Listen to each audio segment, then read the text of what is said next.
سنیں بڑی پیاری حدیث، بڑی خوبصورت حدیث، کنزُ المال میں دیگر کتب احادیث میں ہے۔ حضرت ابو ہریرہ رضی اللہ تعالیٰ عنہ فرماتے ایک بابا جی نبی پاک کی بارگاہ میں آئے، اور جب وہ واپس جانے لگے تو میں نے عمر پوچھی تو عمر تھی 96 سال۔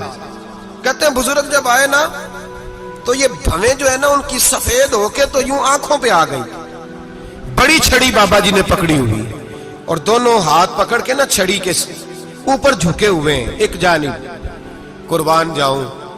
کہتے ہیں جب وہ بزرگ مسجد میں داخل ہوئے تو میرے رسول نے کھڑے ہو کے استقبال فرمایا، کھڑے ہو، اور نبی کریم صلی اللہ علیہ وسلم نے آگے بڑھ کے بابا جی کو بازو سے پکڑا اور بٹھایا۔ حضور بیٹھ گئے، کہا بزرگوں کیسے آئے ہو؟ تو کہتے ہیں وہ بابا جی بات کرتے تو آنکھ کھول کے پہلے حضور کا چہرہ دیکھتے، پھر وہ بات کرتے تو ان کے لب و لہجے کے اندر بڑی پریشانی، بڑی تکلیف، بڑی مایوسی۔ عرض کرنے لگے یا رسول اللہ، حضور زندگی ساری گناہوں میں بیت گئی ہے، حضور غلطیاں ہی غلطیاں، یاد ماضی عذاب ہے، یا رب چھین لے مجھ سے حافظہ میرا۔ اے اللہ کے رسول بڑی لمبی فہرست ہے، پاپ ہی پاپ ہے، کالے سیاہ دفتر ہے۔ یا رسول اللہ صلی اللہ علیہ وسلم جب پلٹ کے دیکھتا ہوں حضور مجھے نیکی دکھائی نہیں دیتی۔ حضور اس عمر میں آپ کا ایک صحابی ملا ہے، اس نے بات سمجھائی ہے تو تھوڑا خیال آیا ہے، لیکن یا رسول اللہ صلی اللہ علیہ وسلم اب میرا وجود بیکار ہو گیا ہے، حضور بوڑھا ہو گیا ہوں۔ تین باتیں کہیں بزرگوں نے اور نرالی کہیں، کہنے لگے یا رسول اللہ صلی اللہ علیہ وسلم، حضور اب تو میری کمر بھی سیدھی نہیں ہوتی کہ میں نماز ہی صحیح ادا کر سکوں، بوڑھا ہو گیا ہوں۔ یا رسول اللہ صلی اللہ علیہ وسلم اب میرے اندر طاقت نہیں کہ میں محنت مزدوری کر کے صدقے اور خیرات دے سکوں۔ یا رسول اللہ صلی اللہ علیہ وسلم اب میں تلوار لے کے جہاد بھی نہیں کر سکتا، حضور نہ میں لمبی نمازیں پڑھ سکتا ہوں، آقا نہ میں صدقات و خیرات دے سکتا ہوں، محبوبہ نہ میں دین کے لیے کوئی جہاد کر سکتا ہوں، بیکار وجود ہے، بیکار بیکار وجود کو تو گھر والے برداشت نہیں کرتے، بچے دعا کرتے ہیں یا اللہ ابا جی کو پردہ دے دے، اماں کو پردہ دے دے، بیکار ہو گیا ہوں اور آج آیا ہوں تو مجھ بیکار کو میرا رب قبول کر لے گا؟ آج کلمہ پڑھوں تو بیکار ہوں، کسی کام کا نہیں، نہ نماز نہ صدقات نہ جہاد، قبول کر لے گا؟ حضرت ابو ہریرہ فرماتے ہیں جیسے برسات میں بارش کی جھڑی لگتی ہے، یوں مصطفیٰ کی آنکھوں سے جھڑی لگ گئی، حضور کھل کے روئے، کھل کے۔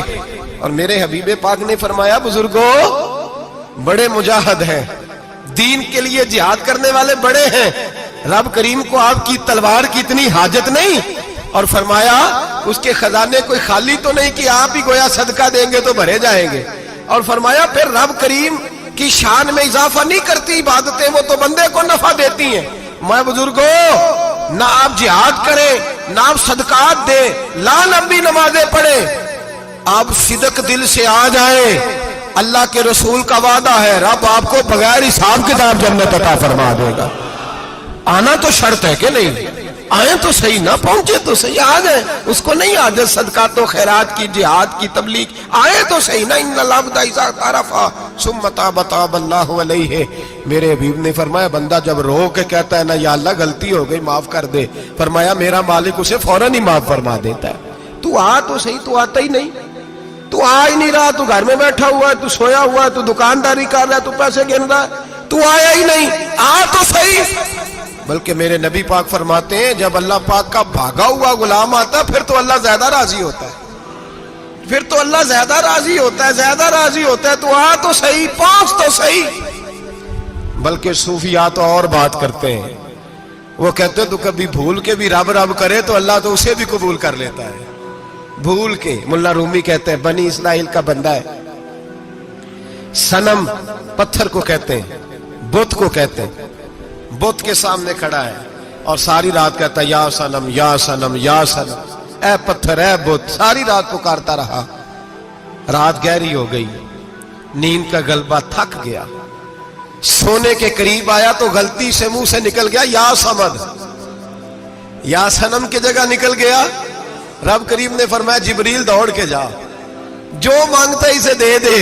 حضرت جبریل عرض کرتے ہیں مولا بھول کے تیرا نام لے رہا ہے، بھول کے لے رہا ہے، تو رب کریم نے فرمایا چل نام تو میرا ہی لے رہا ہے نا, میرا لے رہا ہے نا یا اللہ. وہ اللہ کریم نے فرمایا جھوٹے کے سامنے ساری رات کا کھڑا ہے, ساری رات کا پکار رہا ہے, اسے کچھ نہیں ملا تو سچے کا نام لیا ہے. اگر میں بھی کچھ نہ دوں اور بت میں اور مجھ میں فرق کیا رہ جائے گا؟ جا جو مانگتا ہے جھولی بھر کے دے, نام تو لیا ہے نا.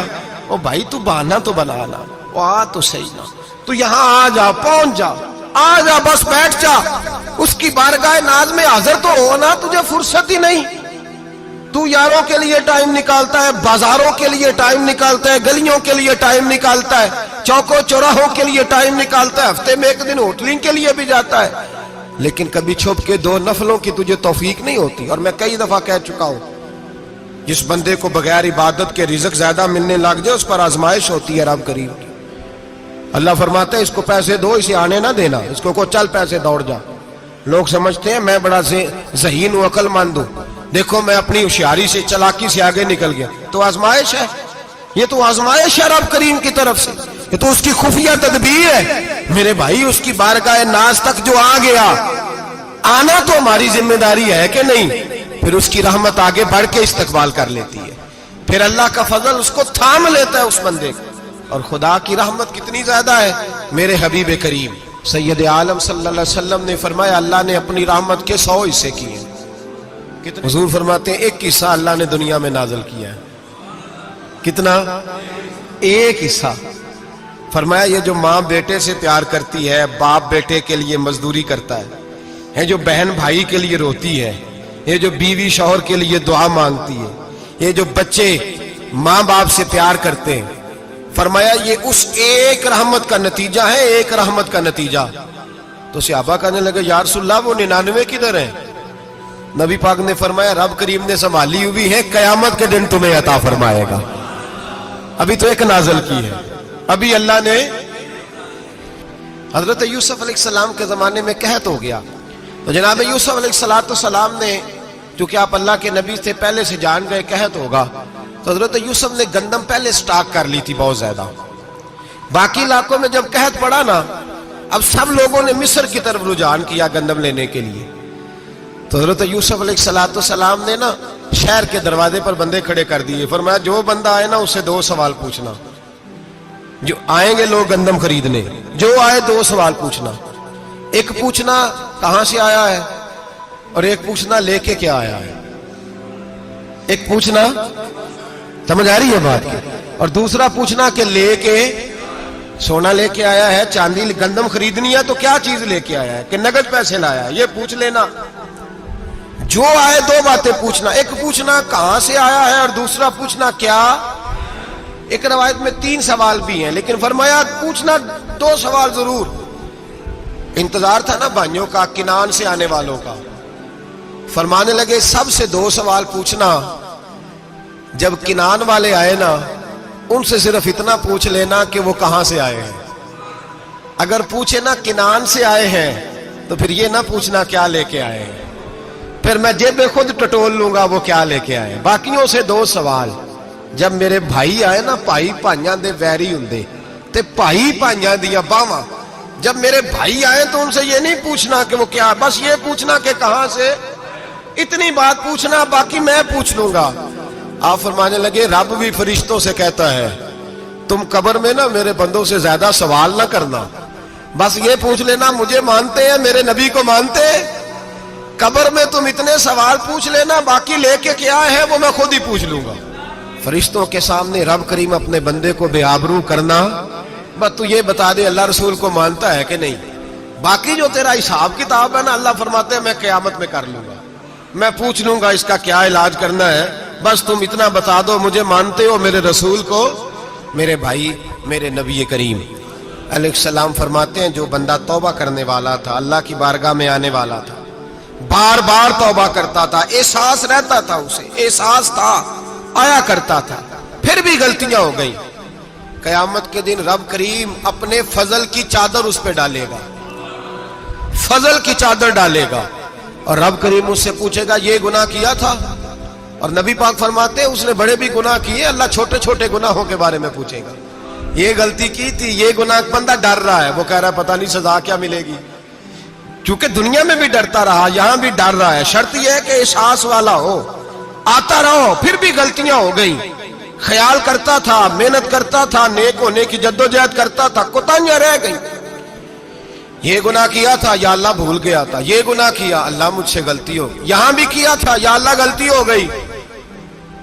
نبی پاک صلی اللہ علیہ وسلم فرماتے چھوٹے چھوٹے گناہ اللہ دکھا رہا ہے اور اس سے کہہ رہا ہے یہ کیا تھا مانتا جا رہا ہے. رب کریم فرماتا ہے پتہ ہے میں تیرے ساتھ کیا کرنے والا ہوں. ٹانگیں کانپ گئیں، یا اللہ پتہ نہیں. فرمایا میں تجھے ان گناہوں کے بدلے نیکیاں دینے لگا ہوں. ان گناہوں کے بدلے نیکیاں. نبی پاک فرماتا ہے فٹافٹ ہی بول پڑا، کہنے لگا یا اللہ میں نے تو بڑے بڑے گناہ بھی کیے، اگر تو نے گناہوں کے بدلے نیکیاں دے دیا تو میرے تو بڑے بڑے پاپ بھی ہیں، وہ دوسرے کدھر ہیں؟ میرے حبیب کریم علیہ الصلوۃ والسلام فرماتے ہیں رب مسکرائے گا جو رب کی شان کے لائق ہے. اللہ فرمائے گا تیرے دل میں احساس تھا، تو آیا کرتا تھا، تو توبہ کرتا تھا، تو میری بارگاہ ناز میں آتا تھا، پتہ تیرے اوپر چادر کیوں ڈالی ہے؟ یا اللہ نہیں. فرمایا میں تجھے اپنی رحمت کی چادر میں چھپا کے جنت میں داخل کرنا چاہتا ہوں. میرے بھائی تو آ تو صحیح، تو پہنچ تو صحیح. میرے نبی کریم علیہ الصلوۃ والسلام نے ایک دن صحابہ سے پوچھا ایک بات تو بتاؤ، بخاری مسلم کی حدیث ہے. یا رسول اللہ پوچھئے. نبی پاک صلی اللہ علیہ وسلم نے فرمایا اگر کوئی آدمی صحرا میں سفر کر رہا ہو، بہت بڑا صحرا ہو، اونٹ پر اس کا سفر ہو اور اس نے اونٹ پر کھانے پینے کا سامان باندھا ہو، پیسے بھی رکھے ہو، پانی بھی رکھا ہو، تھک گیا سفر کرتا کرتا، درخت کی ایک ٹہنی کے ساتھ اونٹ کی نکیل باندھی اور درخت کے نیچے لیٹ گیا آرام کرنے کے لیے. اللہ کے حبیب فرماتے اچانک اس کی آنکھ لگ گئی. جب جاگا تو اس نے دیکھا کہ اونٹ تو غائب ہو گیا ہے. اب نہ کھانا ہے، نہ پانی ہے، نہ پیسے ہیں، اور صحرا بڑا لمبا ہے، پیدل سفر بھی نہیں کر سکتا. تھوڑا سا ڈھونڈا، پھر موت کا انتظار کرنے لگا. سوچنے لگا اب موت آئے گی، اب مر جاؤں گا. اللہ کے محبوب فرماتے ہیں تھوڑی دیر گزری، جب بالکل مایوس ہو گیا تھا تو اچانک نظر پڑی تو اونٹ اس کا سامنے کھڑا تھا. نبی پاک سے صحابہ سے پوچھتے ہیں بتاؤ، اس کی کل کائنات اجڑ گئی تھی، راز ضائع ہو گئی تھی، ہر شے لٹ گئی تھی، دوبارہ اسے مل گئی ہے، بتاؤ اسے کتنی خوشی ہوگی؟ صحابہ کہنے لگے یا رسول اللہ نئی زندگی مل گئی اس بندے کو، وہ ساری دنیا سے زیادہ راضی ہے. تو میرے کریم رسول صلی اللہ علیہ وسلم نے فرمایا رب کریم کا نافرمان بندہ جب اس کی بارگاہ میں آ کے توبہ کرتا ہے تو اللہ اس سے بھی زیادہ راضی ہو جاتا ہے. نافرمان جب آ کے کہتا ہے یا اللہ معاف کر دے آئندہ نہیں کرتا، میں اللہ تو راضی ہو جاتا ہے. اور حبیب پاک علیہ السلام فرماتے ہیں وہ اتنا کریم ہے، جب بندہ اپنے رب سے صلح کر لیتا ہے، توبہ کر لیتا ہے، تو اللہ زمین کو کہتا ہے تو بھول جا میرے بندے نے گناہ کیا ہی نہیں. آسمان سے کہتا تو بھول جا میرے بندے نے گناہ کیا ہی نہیں. پھر رب کریم فرشتوں سے فرماتا ہے کہ مٹا دو جو تم نے لکھا تھا، میں نے